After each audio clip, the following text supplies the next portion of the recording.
जय श्री लक्ष्मी नारायण। मेरे प्रिय दोस्तों, भाइयों, माताओं और बहनों, आज हम आपको कार्तिक महात्यम के तीसरे अध्याय का वर्णन सुनाएंगे।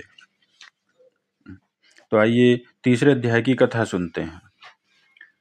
इतनी कथा सुनकर श्री नारद जी ने पूछा कि हे ब्राह्मण, आप मुझे उत्तम देवता का पूजन बताइए। तब ब्रह्मा जी ने कहा कि हे पुत्र, गंडकी नदी के उत्तर की ओर गिरिजा के दक्षिण में 40 कोस की पृथ्वी महाक्षेत्र कहलाती है।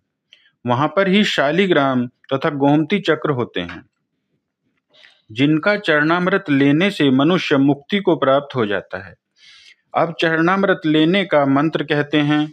ओम अकाल मृत्यु हरणम सर्वव्याधि विनाशनम विष्णु पदोत्कम पीत्वाम पुहर्जन्म न विद्यते। इस मंत्र को पढ़कर भगवान शालिग्राम का चरणामृत लेना चाहिए।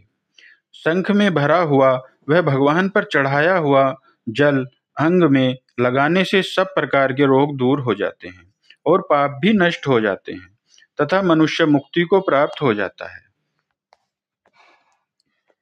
जिस गोमती में एक चक्र हो उसको सुदर्शन, जिसमें 2 चक्र हो वह नारायण, जिसमें 3 चक्र हो उसको अच्युत, 4 वाले को जनार्दन, 5 वाले को वासुदेव, 6 वाले को प्रद्युम्न, 7 वाले को संकर्षण, 8 वाले को नलकूबर, 9 वाले को नवव्यूह और 10 वाले को दशावतार कहते हैं।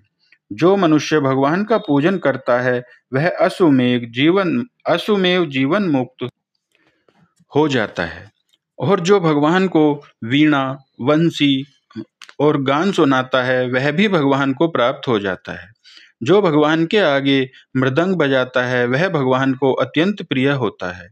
जो भगवान के आगे धूप जलाता है वह कभी नरकगामी नहीं होता। पूजन चाहे मंत्र से हीन हो चाहे क्रिया से हीन हो, परंतु जो श्रद्धा से किया गया हो वही पूर्ण होता है। यह थी कार्तिक मास के तृतीय अध्याय का महात्म्य। आइए अब तुलसी जी की कथा सुनते हैं। एक बूढ़ी माई होती है। वह कार्तिक मास में तुलसी जी की पूजा करती और रोज कहती, हे तुलसी माता सत की दाता, मैं विडला सींचू तेरा, तू कर विस्तारा मेरा। अड़वा दे, लड़वा दे, पीतांबर की धोती दे, मीठा मीठा ग्रास दे, झालर की झनकार दे, बैकुंठ का वास दे और श्री कृष्ण का कांधा दे। रोज पूजा करती और यह कहकर चली जाती। यह देख तुलसी माता सूखने लग गई। एक दिन श्री कृष्ण बोले, हे तुलसी, क्यों सूख रही हो? सब औरतें आती हैं, पूजा करती हैं, मीठा भोग लगाती हैं, गीत सुनाती हैं, फिर तुम क्यों सूख रही हो? तुलसी माता बोली, प्रभु, एक बूढ़ी माई आती हैं, पूजा करती हैं और रोज यह कहती हैं, हे तुलसी माता सत की दाता, मैं विडला सींचू तेरा, तू कर विस्तारा मेरा। अड़वा दे, लड़वा दे, पीतांबर की धोती दे, मीठा मीठा ग्रास दे, झालर की झनकार दे, बैकुंठ का वास दे और श्री कृष्ण का कांधा दे। भगवान, मैं सब बातें उसकी पूरी कर सकती हूँ, पर श्री कृष्ण का कांधा कहाँ से लाऊंगी? भगवान बोले, हे तुलसी, जब बूढ़ी माई आए तो कहना कि श्री कृष्ण तुमको कांधा देने आएंगे और मैं कांधा दे दूंगा। फिर एक दिन बूढ़ी माई की मौत हो गई। सब गांव के लोग उसे उठाने लगे तो वह बड़ी भारी हो गई। एकदम से भारी हो जाने से लोगों से वह उठी नहीं।